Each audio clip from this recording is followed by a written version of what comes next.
Nak, gift natin kay mama. Good morning, mahal. May gift ako sa'yo. Wow! Gustuhan mo ba? Ito pa. Ay, wow! Ay, oo. Sige, sige. Ayan, happy. Happy ka rin, man. Happy si baby. Thank you. Ako may gift na sa'yo.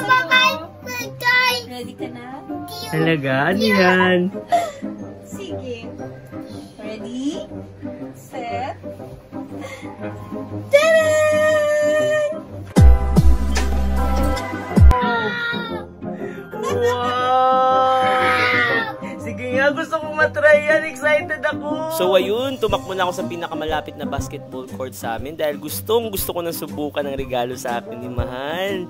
Ayan, napakadali lang pala nito i-assemble. So hindi lang siya toys for big boys. Ayan, pwede gamitin pang trabaho, pamalengke at iba pa. At saka pwede rin mamasyal kasama si baby. Ayun, oh. Kit-kit naman ni baby.